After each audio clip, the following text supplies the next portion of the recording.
क्या आपने कभी सोचा है कि भगवान जगन्नाथ की मूर्ति बाकी देवताओं से अलग क्यों है? उनके हाथ पैर अधूरे क्यों हैं?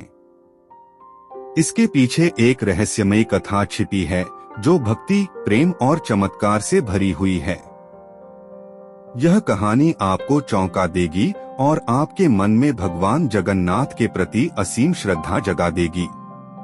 आइए इस अद्भुत कथा को विस्तार से जानते हैं।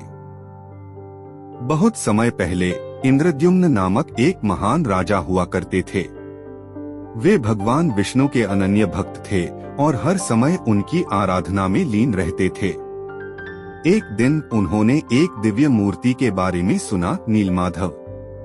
यह मूर्ति बहुत ही चमत्कारी थी और एक रहस्यमयी स्थान पर स्थित थी। राजा ने अपने सबसे भरोसेमंद पुजारी विद्यापति को इस मूर्ति को खोजने के लिए भेजा। कई महीनों तक भटकने के बाद विद्यापति को एक घने जंगल में नीलमाधव के दर्शन हुए। लेकिन जब राजा इंद्रद्युम्न वहां पहुंचे तो वह मूर्ति अचानक अदृश्य हो गई। राजा बहुत दुखी हुए और उन्होंने भगवान विष्णु को प्रसन्न करने के लिए कठोर तपस्या शुरू कर दी। राजा की घोर तपस्या से प्रसन्न होकर भगवान विष्णु प्रकट हुए और कहा कि राजन, चिंता मत करो, तुम्हें शीघ्र ही समुद्र के किनारे एक दिव्य लकड़ी काष्ठ मिलेगी। उसी से भगवान जगन्नाथ, बलभद्र और सुभद्रा की मूर्तियां बनाई जाएंगी। राजा ने भगवान के आदेश का पालन किया और समुद्र तट पर पहुँचे। वहां उन्होंने सचमुच एक रहस्यमयी लकड़ी को पानी में तैरते हुए देखा।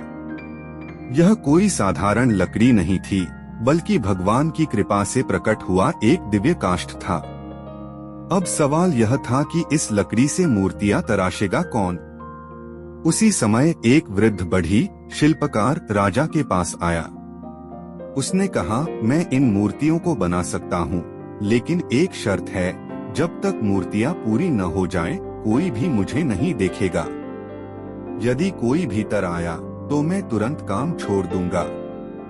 राजा ने इस शर्त को स्वीकार कर लिया। वृद्ध शिल्पकार महल में मूर्तियां बनाने लगा और दरवाजा बंद कर लिया गया। कई दिनों तक अंदर से लकड़ी तराशने की आवाज आती रही, लेकिन कुछ दिनों बाद आवाज अचानक बंद हो गई। राजा बहुत चिंतित हो गए। उन्होंने सोचा, कहीं उस वृद्ध को कुछ हो तो नहीं गया। राजा ने शिल्पकार की चेतावनी को भूलकर दरवाजा खोल दिया, लेकिन जैसे ही दरवाजा खुला, वह वृद्ध गायब हो चुका था।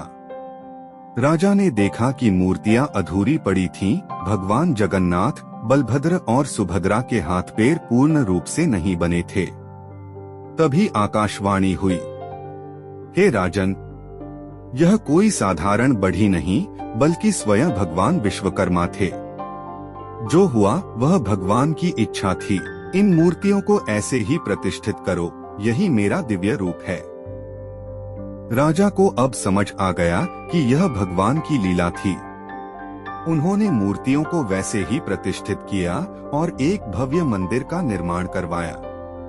आज भी पुरी के श्री जगन्नाथ मंदिर में वही अधूरी मूर्तियां विराजमान हैं। यह मंदिर करोड़ों भक्तों की आस्था का केंद्र है। हर साल रथ यात्रा के समय भगवान जगन्नाथ, बलभद्र और सुभद्रा जी अपने भक्तों के बीच आते हैं और उन्हें दर्शन देकर कृतार्थ करते हैं। इस कथा से हमें क्या सीख मिलती है? भगवान जगन्नाथ की यह कथा हमें सिखाती है कि हर चीज भगवान की इच्छा से होती है।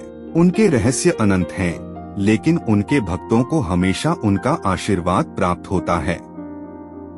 अगर आपको यह कथा पसंद आई हो तो वीडियो को लाइक करें, शेयर करें और जय जगन्नाथ कमेंट में जरूर लिखें।